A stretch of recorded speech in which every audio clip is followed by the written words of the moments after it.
اور عرفات تشریف لائے. وہاں وادی نمرہ میں آپ کے لیے قبا لگا ہوا تھا، آپ اسی میں استراحت فرما ہوئے، یعنی آپ اسی میں آرام فرمانے لگے. سورج ڈھلا تو قصوہ اونٹنی پر سوار ہو کر وادی ارنا میں تشریف لائے. لوگ آپ کے گرد جمع تھے. آپ نے ان کے اندر کھڑے ہو کر خطبہ دیا، اللہ کی حمد و ثنا کی، شہادت کے کلمات کہے، اللہ سے ڈرنے کی وصیت کی. پھر جو باتیں کہیں ان میں آپ نے فرمایا، یہ آپ صلی اللہ علیہ وسلم کا خطبہ حجت الوداع کہلاتا ہے. آپ صلی اللہ علیہ وسلم نے فرمایا، لوگوں میری بات سنو، مجھے نہیں معلوم غالباً میں تم سے اپنے اس حال کے بعد اسی مقام پر کبھی مل بھی سکوں گا یا نہیں، یا کبھی نہ مل سکوں گا. تمہارا خون، تمہارا مال اور تمہاری آبرو ایک دوسرے پر اسی طرح حرام ہے جس طرح آج کے دن کی، موجودہ مہینے کی اور موجودہ شہر کی حرمت ہے. سن لو، جاہلیت کی ہر چیز میرے پاؤں تلے رون دی گئی ہے، یعنی جاہلیت کے جو بھی غلط رسومات تھیں وہ میں نے ختم کر دی ہیں. جاہلیت کے خون بھی ختم کر دیے گئے ہیں، اور ہمارے خون میں سے پہلا خون جسے میں ختم کر رہا ہوں وہ ربیعہ بن حارث کے بیٹے کا خون ہے. یہ بچہ بنو سعد میں دودھ پی رہا تھا کہ بنو حذیل نے اسے قتل کر دیا، اور جاہلیت کا سود بھی ختم کر دیا گیا ہے. اور ہمارے سود میں سے پہلا سود جسے میں ختم کر رہا ہوں وہ عباس بن عبد المطلب کا سود ہے. اب یہ سارے کا سارا سود ختم ہو گیا ہے. تو کہا جا رہا ہے کہ سود کی یہاں آپ صلی اللہ علیہ وسلم نے اتنی سختی سے ممانعت کی ہے، آخری خطبہ میں سود کو بالکل ختم کیا ہے، اور ہمارے ملک میں سارے کا سارا سسٹم سود پہ چل رہا ہے. تو پھر آپ خود ہی سوچیں کہ ہم جو ہیں وہ ایز اے مسلم کامیابیاں کیسے حاصل کر سکتے ہیں، جبکہ آپ صلی اللہ علیہ وسلم کے آخری نصیحتوں میں سے ایک نصیحت تھی کہ سود کو، اور سود جو ہے وہ قرآن میں بھی کہا گیا کہ سود جو ہے وہ اللہ اور اس کے رسول کے خلاف جنگ ہے. اچھا، اور اب اس خطبے کا سود ختم کرنے کے بعد آپ صلی اللہ علیہ وسلم نے فرمایا، ہاں عورتوں کے بارے میں اللہ سے ڈرو، کیونکہ تم نے انہیں اللہ کی امانت کے ساتھ لیا ہے اور اللہ کے کلمے کے ذریعے ان کی شرمگاہیں حلال کی ہیں. ان پر تمہارا حق یہ ہے کہ وہ تمہارے بستر پر کسی شخص کو نہ آنے دیں جو تمہیں گوارا نہیں. اگر وہ ایسا کریں تو تم انہیں مار سکتے ہو، لیکن سخت مار نہ مارنا، اور تم پر ان کا یہ حق ہے کہ تم انہیں معروف طریقے سے کھلاؤ اور پہناؤ. اور یہ عورتوں کے بارے میں یہاں آپ نے فرمایا، اور خاص کر یہاں بیویوں کے بارے میں فرمایا جا رہا ہے کہ بیویاں جو ہیں وہ تم نے نکاح کے ذریعے اپنے لیے حلال کی ہیں، تو تم انہیں اور ان پر یہ حق ہے کہ تمہارے علاوہ اور کسی مرد کو اپنے پاس نہ آنے دیں، یعنی اپنی عزت کی حفاظت کریں. اگر وہ ایسا کرو تو تم انہیں حلال معروف طریقے سے مار بھی سکتے ہو. اور دوسرا تمہارا ان کا یہ حق تم پر ہے کہ تم انہیں معروف طریقے سے کھلاؤ اور پہناؤ، یعنی اپنی انکم کے حساب سے ان کے ساتھ ڈیل کرو. یہ نہیں کہ خود آپ کروڑوں کما رہے اور بیوی کو جو ہے وہ آپ نے فقیروں کی طرح رکھا ہوا ہے. اور میں تم میں ایک ایسی چیز چھوڑے جا رہا ہوں، اگر تم نے اسے مضبوطی سے پکڑے رکھا تو اس کے بعد ہرگز گمراہ نہ ہوگے، اور وہ ہے اللہ کی کتاب. اب پہلی جو چیزیں تھیں نا وہ بھی ظاہر سی بات ہے، وہ بھی ساری قرآن میں آ گئی ہوئی ہیں، لیکن جو آخری الفاظ ہیں نا اللہ کے نبی کے، یہ جو آخری نصیحت ہے اس میں یہ کہا گیا ہے کہ قرآن جو ہے اللہ کی کتاب ہے، اس کو تم نے نہیں چھوڑنا. وَاعْتَصِمُوا بِحَبْلِ اللَّهِ جَمِيعًا وَلَا تَفَرَّقُوا، یہ قرآن کی بھی آیت ہے. اور یہاں بھی آپ صلی اللہ علیہ وسلم نے خطبہ حجت الوداع میں بھی کہا ہے کہ یہ اللہ کی کتاب قرآن کو نہیں چھوڑنا. اس کا یہ مطلب نہیں ہے کہ قرآن کو ہر وقت ہاتھ میں پکڑے رکھنا ہے، بلکہ اس کا یہ مطلب ہے کہ اس کے احکامات پر ہر دم عمل کرتے رہنا ہے. اور پھر اس کے بعد کہا، اور تم سے میرے متعلق پوچھا جائے گا تو کیا کہو گے؟ صحابہ نے کہا، ہم شہادت دیں گے کہ آپ نے تبلیغ کر دی، پیغام پہنچا دیا اور خیر خواہی کا حق ادا کر دیا. یہ سن کر آپ نے شہادت کی انگلی کو آسمان کی طرف اٹھاتے اور لوگوں کی طرف جھکاتے ہوئے فرمایا، اے اللہ گواہ رہنا، اے اللہ گواہ رہ، اے اللہ گواہ رہ. اس خطبے میں آپ نے مزید کئی امور بیان فرمائے، اور جب فارغ ہوئے تو آپ پر اللہ تعالیٰ کا یہ ارشاد نازل ہوا. کون سا ارشاد نازل ہوا؟ اليوم اکملت لکم دینکم واتممت علیکم نعمتی وردیت لکم الاسلام دینا. سورۃ المائدہ کی آیت ہے، آیت نمبر 3 ہے. آج میں نے تمہارے لیے تمہارا دین مکمل کر دیا اور تم پر اپنی نعمت پوری کر دی، اور تمہارے لیے اسلام کو بحیثیت دین پسند کر دیا.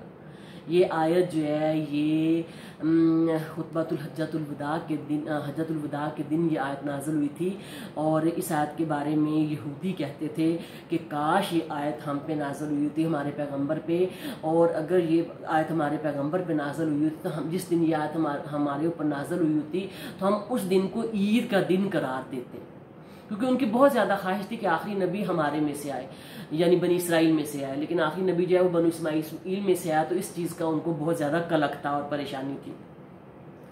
اور یہ چنانچہ یہ نعمت اور سعادت کا دن تھا، یعنی جس دن یہ آیت نازل ہوئی اور جس دن آپ صلی اللہ علیہ وسلم یہ حج فرما رہے تھے، تو یہ کون سا دن تھا؟ یہ نعمت اور سعادت کا دن تھا، خوش قسمتی کا دن تھا۔ خطبہ کے بعد حضرت بلال رضی اللہ عنہ نے اذان دی اور پھر اقامت کہی، اور رسول اللہ صلی اللہ علیہ وآلہ وسلم نے 2 رکعت کی نماز پڑھائی، پھر اقامت کہی، اور آپ نے 2 رکعت عصر کی نماز پڑھائی، دونوں کو ظہر کے وقت میں جمع تقدیم کے طور پر اکٹھا کیا اور ان دونوں کے درمیان کوئی نماز نہیں پڑھی، پھر جائے وقوف پر تشریف لائے، اونٹنی کا شکم چٹانوں کی جانب کیا اور قبلہ رخ مسلسل وقوف فرمایا یہاں تک کہ سورج غروب ہو گیا۔ چیک کریں ذرا، اور تھوڑی زردی چلی گئی، پھر روانہ ہو کر مزدلفہ تشریف لائے اور وہاں مغرب اور عشاء کی نماز 1 اذان اور 2 اقامت سے پڑھی اور درمیان میں کوئی نماز نہ پڑھی، پھر آپ لیٹ گئے اور طلوع فجر تک لیٹے رہے، پھر صبح تڑکے فجر کی نماز پڑھی اور مشعر حرام آ گئے اور وہاں قبلہ رخ ہو کر دعا، تکبیر و تحلیل اور توحید کے کلمات کہتے رہے یہاں تک کہ خوب اجالا ہو گیا۔ اس کے بعد سورج طلوع ہونے سے پہلے مینا کے لیے روانہ ہو گئے اور جمرہ کبریٰ پر آ کر اسے 7 کنکریاں ماری، ہر کنکری کے ساتھ تکبیر کہتے جاتے، اس جمرہ کو کنکری مارنے تک آپ لبیک پکارتے رہے اور کنکری مارنے کے ساتھ ہی تلبیہ ختم کر دیا۔ نیز اس جمرہ کے پاس ٹھہر کر آپ یہ بھی فرماتے رہے کہ مجھ سے اپنے اعمال حج سیکھ لو، غالباً میں اپنے اس سال کے بعد حج نہ کر سکوں گا۔ اسے یہ بھی پتہ چلتا ہے کہ آپ صلی اللہ علیہ وسلم کو اپنی جو ہے وہ زندگی ختم ہونے کے قریب بھی نظر آ رہی تھی، اور آپ صلی اللہ علیہ وسلم کو کچھ نشانیاں بھی مل چکی تھیں اس چیز کی۔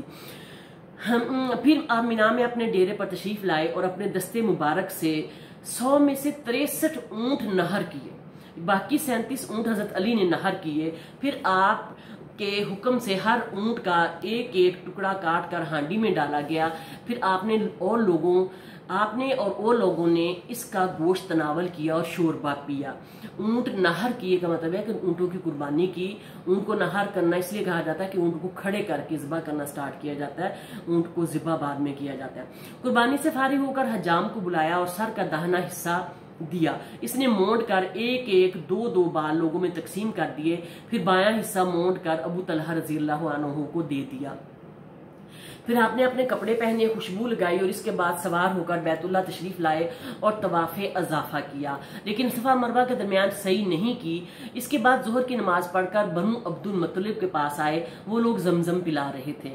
آپ نے فرمایا، بنو عبد المطلب تم لوگ پانی کھینچو، اگر یہ اندیشہ نہ ہوتا کہ لوگ تمہارے پانی پلانے کے اس کام میں تمہیں مغلوب کر دیں گے تو میں بھی تم لوگوں کے ساتھ کھینچتا۔ اب آپ سب کا دل کر رہا تھا پانی کھینچنے کو، لیکن آپ نے وہ پانی اس لیے نہیں کھینچا کہ کہیں لوگ جو ہے وہ اس کو بھی متبارک اور سمجھ کے اور اس کو ایک اپنا فرض ہی نہ سمجھ لیں، اس لیے آپ صلی اللہ علیہ وسلم نے نہیں کھینچا۔ چنانچہ انہوں نے آپ کو 1 ڈول پانی دیا اور آپ نے اسے پیا۔ اس کے بعد آپ مینا واپس آ گئے اور وہاں ایام تشریق یعنی 11، 12، 13 ذی الحج تک ٹھہر کر تینوں جمرات کو روزانہ سورج ڈھلنے کے بعد کنکری مارتے رہے۔